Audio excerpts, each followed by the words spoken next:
Ramli John invited me on his podcast, Marketing Powerups, to chat about my content sweet spot framework, which I use when building content strategies for my clients. I'm sharing the episode with you now to illustrate that it is possible to build content that both positions you as a thought leader and ranks for critical keywords. I hope you enjoy. What does it really mean to be a thought leader in B2B? That's what we're here to find out. This is The Notorious Thought Leader, a podcast for B2B marketers who want to generate demand by creating content that builds credibility and thought leadership. In each episode, Erin Balsa helps demystify thought leadership and uncovers how companies are using thought leadership to generate demand. Let's get started.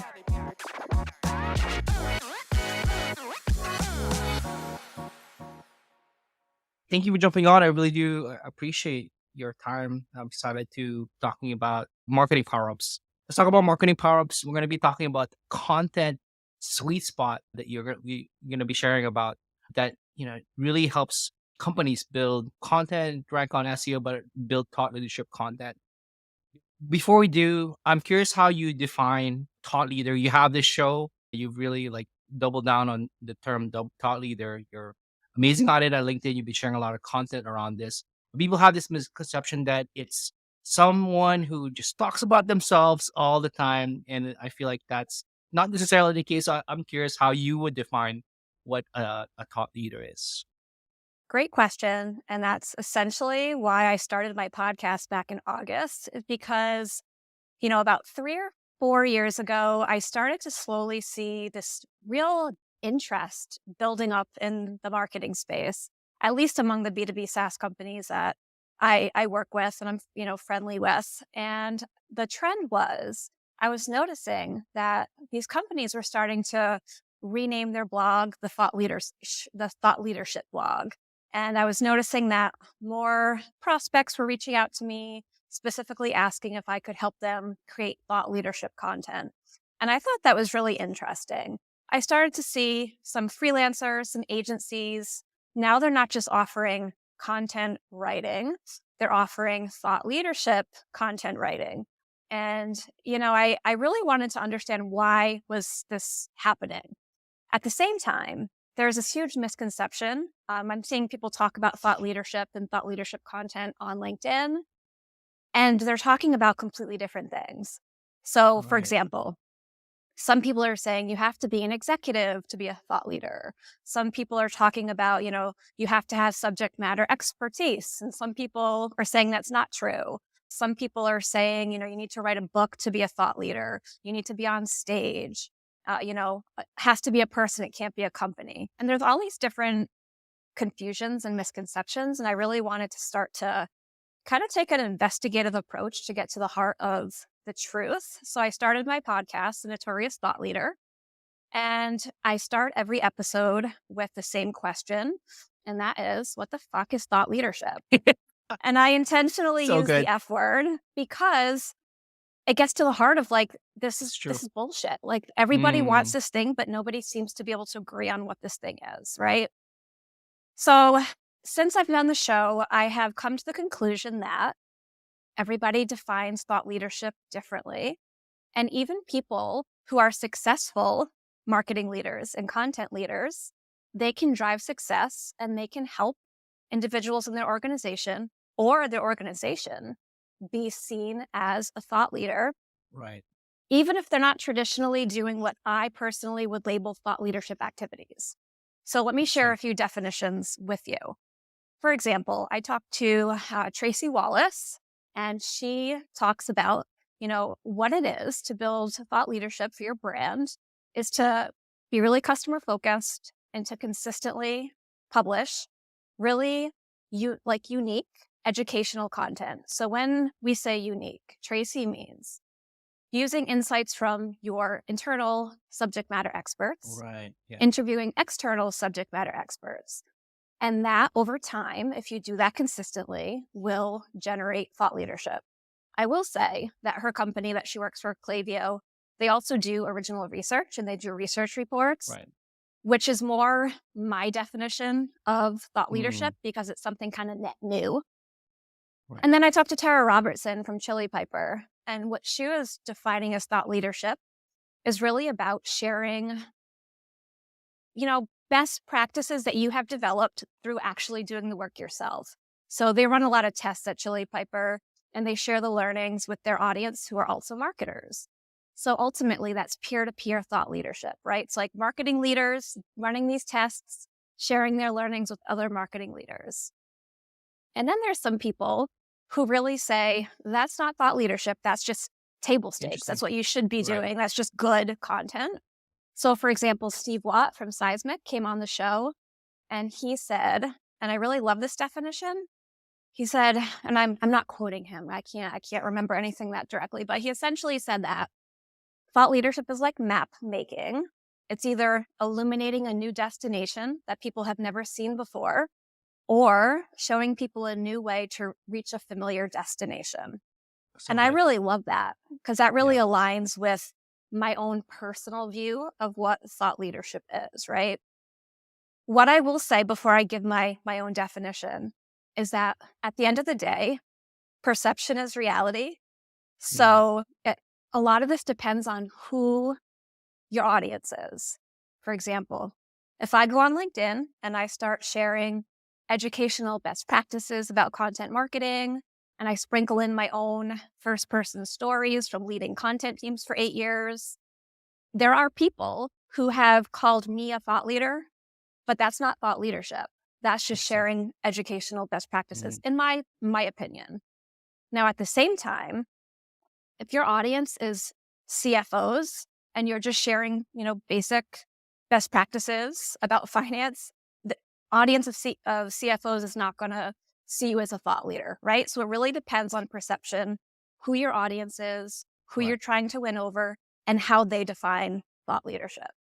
So that's like an important point to make. That makes sense. So back when I launched my newsletter, which is about content marketing and thought leadership, the first issue, I challenged people to define thought leadership in 10 words or less. And I challenged myself to define thought leadership in 10 words or less. And I wrote down the definition so I could remember to tell it to you. What I said was the practice of sharing original ideas that shape the conversation. And for me, the word original and shape the conversation are Super important. critical Yeah. to thought leadership. So, for example, when I worked at the Predictive Index, they were trying to create a new market category. So, they came up with a new discipline called talent optimization. And it was net new. It was a new way of thinking about talent strategy. It was something no one else had ever said. And they didn't just say, hey, there's this thing that's talent optimization, and here's a graphic, and they put it out on LinkedIn and it just like died a slow death. This was the ultimate strategy, right? So they renamed their platform the Talent Optimization Platform. We had market maps about talent optimization companies.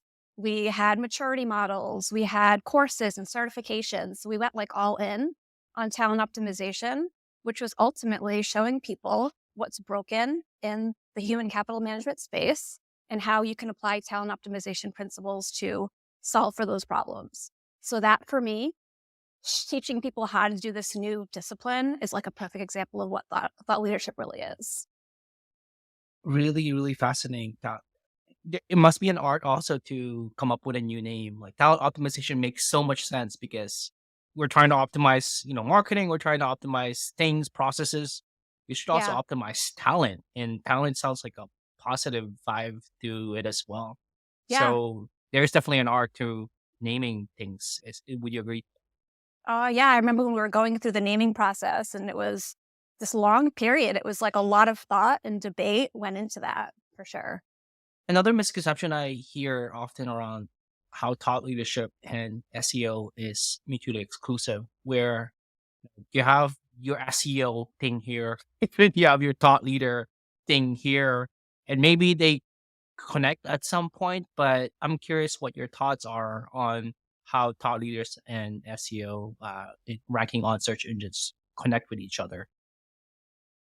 So, of course, I have thoughts on this. So, Yes, please. SEO, you know, I know you know this. I'm preaching to the choir. Probably most marketers know this, so I'm not going to take too long to sit here. But SEO from 2010 doesn't work today. And it's not that, the internet's more saturated with content. It is. It's not just that. It's that at least in the B2B SaaS space, people's appetite has changed. What was acceptable to do 10, 12 years ago is no longer acceptable, especially when you're trying to sell and educate knowledge workers, especially if those knowledge workers are senior leaders. They're just not Googling search terms about how to do their job better. And they're just not going to be, finding their way to your blog to read these educational blogs. So that's like one thing's appetite has changed. And then people just got sick of these really shitty SEO blogs. And the way I say Right. SEO blog, what I mean by that is I'm going to hire some agency, and these are entry-level writers who have never worked a day at a SaaS company. And I'm going to say, hey, go write this article about, top marketing metrics or business metrics. And they're going to say, cool. And they're going to Google and they're going to rephrase what they're seeing in the top 2 or 3 search results. We all know that happens. It happened all the time for a long time. Still happens today, but people are sick of it. So people are trying to create the kind of content that they themselves would want to read. And what that is the more unique thoughts. Of course, it's just good, solid educational content that is supported by first-person experience, internal, external subject matter experts. That's always going to do well because we know that it's actually informed by people who have the experience and who have walked the walk. So it's much more trustworthy. It's much more able to build authority for your business. But above and beyond that, if you're trying to reach an executive audience, again, a lot of them don't need to be educated in how to do their job. They've risen to the top of their organization because they're very good at doing their job, but they still have unique challenges that they need to solve. And that's really where the thought leadership can come in really, really handy. So people have started to kind of differentiate thought leadership and SEO content in 2 buckets because of the fact that most SEO content just sucks and it's not going to connect with the people that we need to connect with. However, it's a misnomer that you can't accomplish both within one article or web page and or within one holistic content strategy. You for sure can put out great thought leadership and also get your website to rank for critical keywords. That totally makes sense. And in some sense, with Google, and that's even Bing now is in the conversation with their AI, having that trustworthiness is becoming a much bigger factor with how AI can probably spit out SEO content versus thought leadership comes from a person who has an opinion, who has an experience that might not be something that a robot can get Right. together Yeah. itself. So it's that I'm curious what your take is on that. How it might be more important in the future, especially with AI coming even more important. Yeah, it's so much more believable. So I can give you another example when I was at PI. So here's, I worked with this company for 3.5 years and started before we launched this category. So really got to see the full picture. It was really great. So our president and CEO, they had gone to Harvard Business School and they were venture capitalists and they used to buy used companies with other people's money and try to get them to perform at a higher level. So the thing that they realized once they started buying these companies and coming in on day one and being like, hey, everyone, we own the company now. Here's our plan. They realized that Harvard had equipped them very well with business skills and financial skills and a good network, but they had not equipped them with people skills. And that was really how this whole journey started for them, with buying the Predictive Index, which was an existing company, and completely rehabbing it and coming up with this whole discipline of talent optimization really stemmed from their own personal experience as business leaders and knowing how hard it is to fix your people problems. And that kind of content, it's really authentic when speaking on stage. But it's also Right. really authentic when different employees from the company are helping to evangelize this message. And that might just be through blog posts, that might be through webinars, but it also might be when employees, say me, I used to talk about talent optimization on LinkedIn, but I wasn't talking about it the same way my CEO would talk about it because I wasn't a CEO. It didn't make sense for me to talk about it that way because it wasn't authentic. So what I would do is I would apply talent optimization principles to leading the content team, which is what I did as my role as a marketing director. And I would talk about this is how I use talent optimization to hire people who are a good behavioral fit and a good cognitive fit.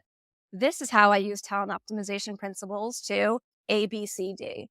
And that was really authentic. And that was really a way to help evangelize and spread talent optimization among a different kind of subset of people who are leading teams and who might someday move up to be, in an executive role. So it is important to really have kind of boots in the ground, evangelizing your message in ways that feel authentic.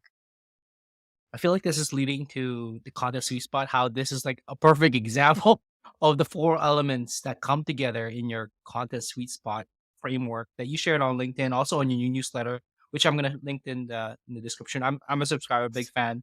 So can you talk a little bit about what is this content sweet spot framework, and how did it come about with for you? Well, how does everything come about? Everything comes about from being in the weeds, Mm, doing the work, doing things a certain way because that's how you were trained to do them, or that's how all the common blog articles tell you to do them. And then realizing over time, what the hell am I doing? This isn't the right way. There's a better way. right.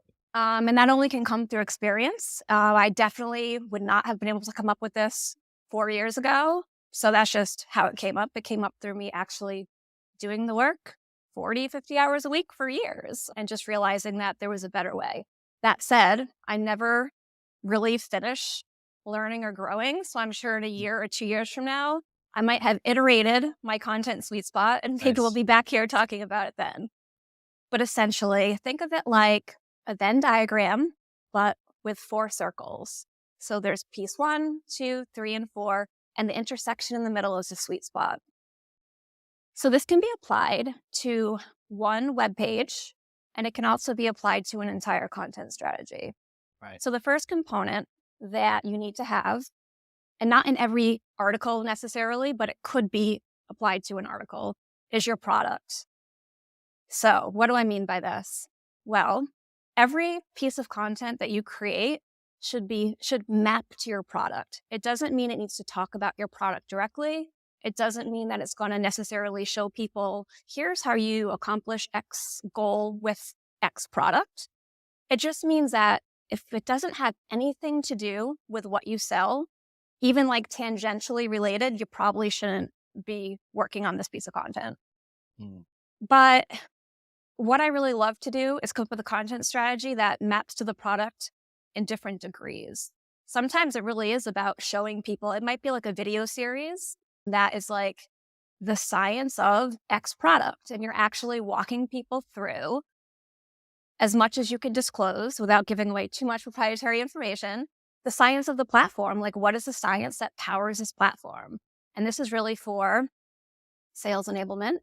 It is something that if you have like a YouTube channel, you could send that over to someone that is already in the sales cycle and conversations. You could also make it available so people that are doing self-discovery can find it themselves. You can embed these in blogs that show people how to use the platform to solve a specific problem. So there's all different ways that you can talk about the product. And sometimes it might be as simple as, say you have like an employee engagement software. You're just writing a blog about employee engagement, like tips, so it's not always like it has to be the product, it has to be related to the right. product, is what I really mean. Circle 2 is your strategic narrative.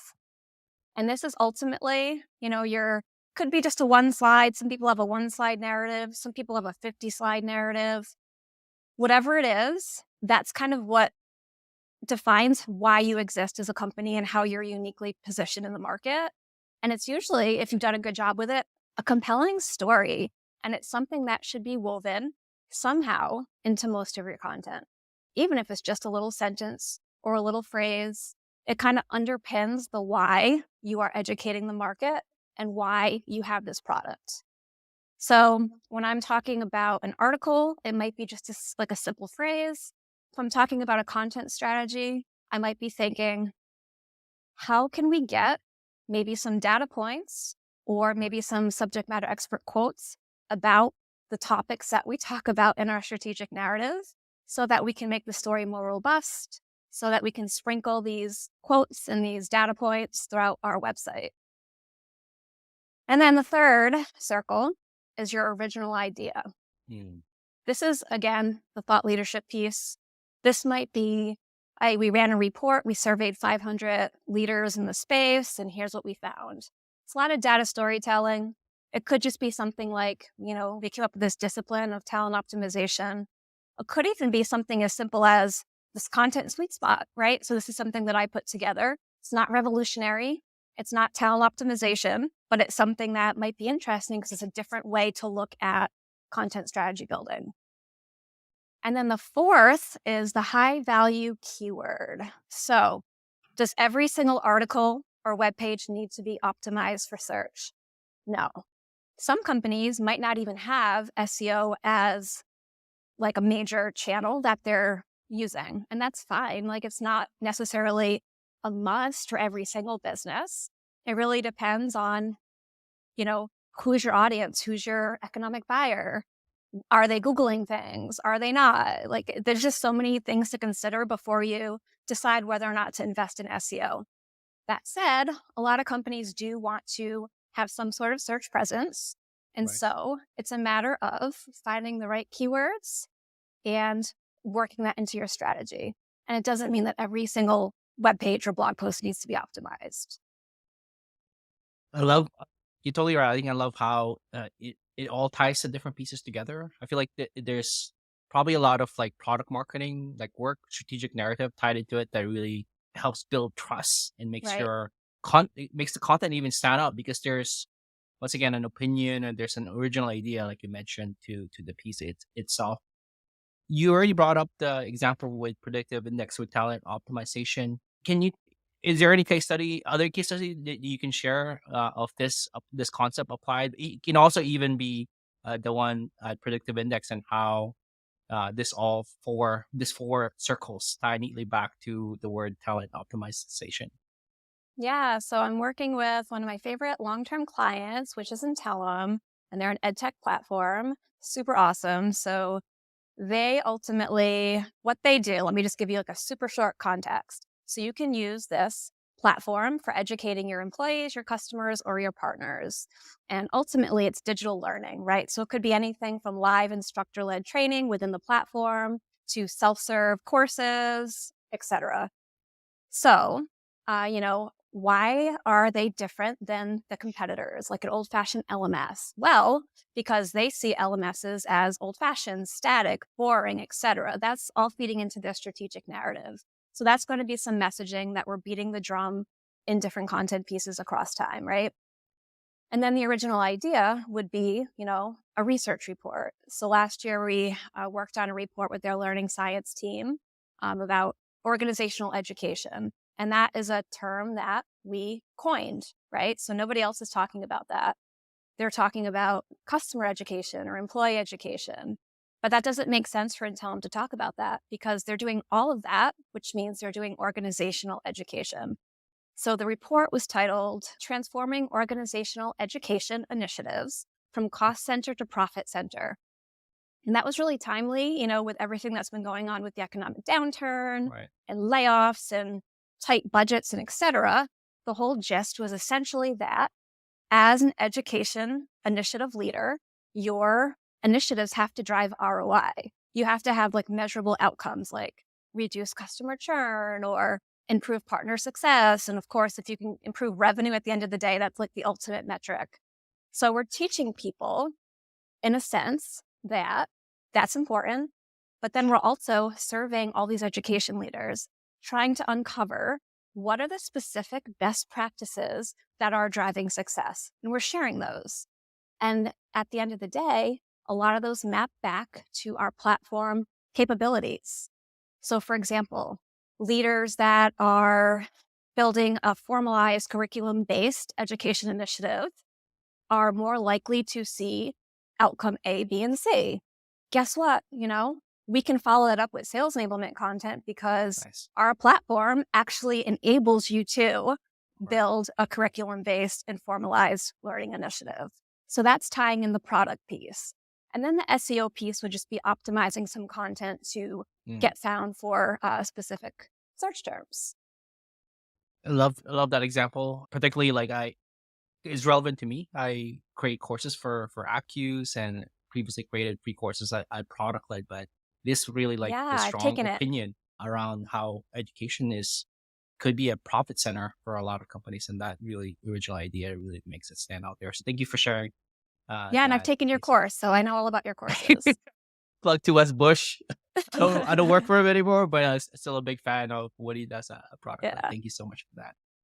I want to shift gears and talk about career power ups. Now, you've been in marketing and journalism and hiring writers and working with writers and writing for over a decade. And this wealth of experience now that you're this consultant that's helping many businesses out with this thought leadership and creating content.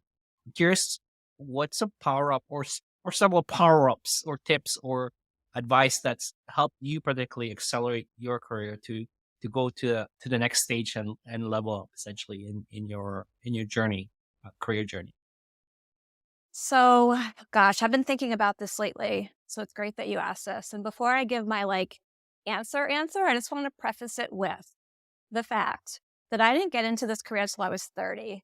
I spent about 10 years working in education and social services. Interesting. And I'm talking about, I had a job one time where I had a cubicle, and in my cubicle was literally nothing because we didn't use computers. We used paper and a 3-ring binder. I've Wow. also worked at multiple jobs where, we had to use a fax machine to send information to different stakeholders. We called on the phone and said, I'm going to send you a fax. And that's literally like what my life was like. Wow. Now I'm like a natural kind of like wired to be a high performer. I like to do my best job. I like to please people, my coworkers, my managers. That's just kind of how I am by nature. And it was always really frustrating for me because A, I was making like shit money. B, I was making the exact same money as all of my coworkers who were in the same role. There was no differentiation for performance. Remember one year, I've told this story to so many people, but I must tell it again. One year, all of us got a raise of a penny an hour.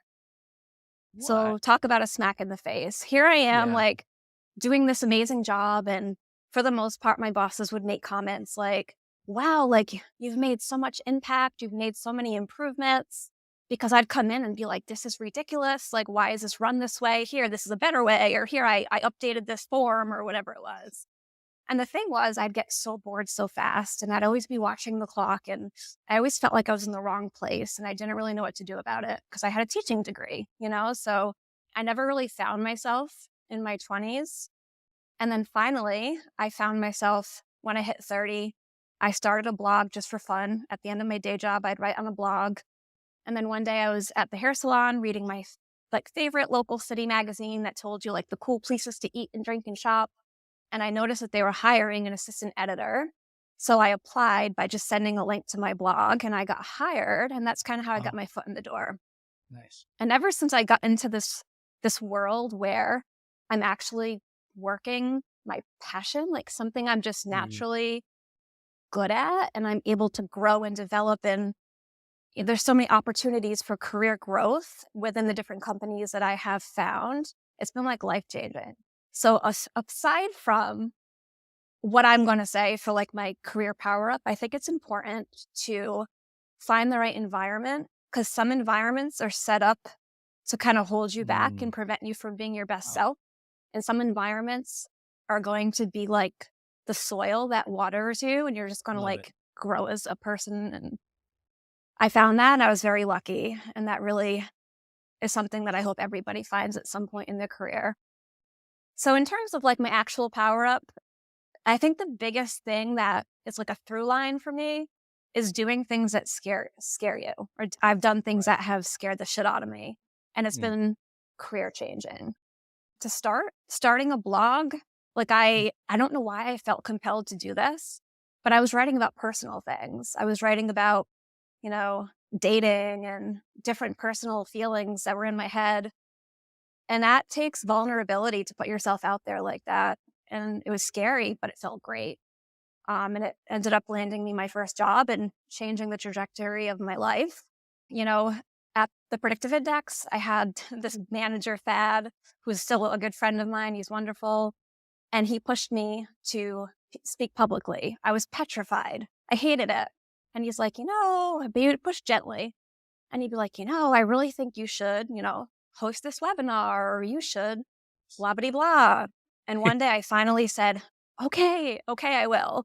And, I went on a podcast. And as you know, that was like the first of many.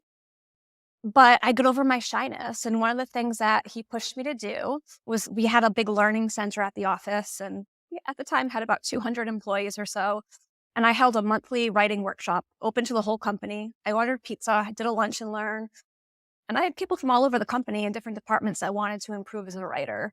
And that was so good for me. I was, up in front of this room with a microphone month after month, building my comfortability with just like, you know, stumbling over my words or, whatever it was that I was afraid of. And that really helped me become much more visible within the company. And that is one of the things that helped me get promoted from head of Nice. content to marketing director because I got much more visible. People really, truly knew me. Another piece of that is tooting my own horn, getting on Slack, talking about my accomplishments, going to an all company meeting, volunteering to speak and talk about what my team is working on and our accomplishments. And that's really critical. If you just sit there and put your head down and do good work, that's good. You'll keep your job. You might get more than the, annual increase for your raise, but you're probably not going to be seen as a leader, and it'll be harder to get a promotion and a significant salary increase. So I would say, put yourself out there, do things that make you uncomfortable, and Uh, see what happens. I totally love that. In terms of like doing things that scare you. I tweeted once or I shared on LinkedIn that imposters feeling like an imposter is Yeah, actually a good thing because that means that you're growing. yeah. Which I guess is my follow up question to this around how did you deal, especially when you're putting yourself out there and doing something scary, that im- that imposter version of you is like, oh, you're not this person, you're not good enough. How do you deal with that voice that is making it feel like you're not you're an imposter essentially? So one thing that I've done, this is like a tactical thing that I would advise anybody to do. Start a Google Doc or a desktop folder on your computer. And every time someone says anything nice about you or your work or your whatever it is, take a screenshot and put it in there. Because sometimes when you're having a down day or you're just feeling like you're an imposter, don't let yourself like stay in that negativity. Go to your happy file. I call mine my praise Happy file. file. I love And I it. look at it and I remember like, no, I do have this. I do know what I'm doing. And I think that's a really easy way that people can like tangibly get themselves out of that headspace because it's very unproductive. B, like in terms of social media, it can be a lot because, even sometimes I try to be myself as much as possible, but there's always an element of like performing, always being on. Like, I'm not always on in real life. If you come to my house, like if you come past 7 p.m., I'm going to be like a zombie with the blanket up to my chin, like laying on the couch watching TV. Like, Same. I'm not always like my Mm. best self. So it's exhausting sometimes. And I would say if you're starting to have imposter syndrome there, like, I don't know what to talk about, or my posts aren't that good, take a break. Like, there's no reason you can't take a week or two off to just reset your mental health and then come back with new energy and kind of fresh eyes. I totally love the happy file. That's such a good thing. I've heard like the tank bank where you tank all the tanks that you're getting. But another benefit to that for people doing, I have one myself, but Oh, it nice. helps you prove when you're trying to get a raise or getting a promotion or going to a new job that you're trying to get at. It's a great proof point to your manager that you deserve that raise, that you Yeah. deserve, you've been contributing in all this praises. Because it's easy to forget uh, maybe just me. I forget like what I did last week or what I even ate Totally. yesterday. So I think that's really another good uh, benefit of that is around So true. career advancement. Totally makes sense. One final question around an advice. If you can travel back in time and send a message through time to a younger version of Erin, what advice would you give your younger version of you? Well, it depends if we're talking just general career advice or marketing advice. It could be both. It could be around career or marketing, but it would be just a message that you would like to give to that person, that younger version of you. Career advice is don't give up. I remember being 27, 28. I still hadn't found my thing. I still never felt like I knew what I wanted to do when I grew up. I was just like working in these jobs and I was good at Right. it. It was fine. But I started to think like, I don't know, maybe I'll never find my thing. And maybe, I don't know. I just didn't know what my thing was going to be. And I'm so glad that I kept an open mind and was open to trying something new, even though, I was 30. Like, it's never too late to try something new. It's never too late to reinvent yourself. So I think that is a really important lesson.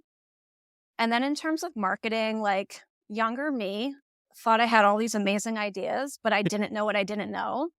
And like Right. a concrete example of that, when I got hired to be a magazine editor, there was two of us. It was the executive editor and me, and we put out 4 monthly print magazines. So it was definitely a pretty fast pace. Wow. And I remember pitching a story that I thought was this really great story. And she was like, yeah, that's a good story, but like we're a local magazine and that's not like a local story. And I was like, oh, yeah, I got to think about my audience. And, it's Love something that's really interesting as someone who receives pitches for 10 years. At the magazine, we wrote about, shopping and dining and local stuff. I remember getting a pitch from someone who wanted to write about horses, just like randomly, like the history of horses. I'm like, I'm not going to publish that in like my lifestyle magazine.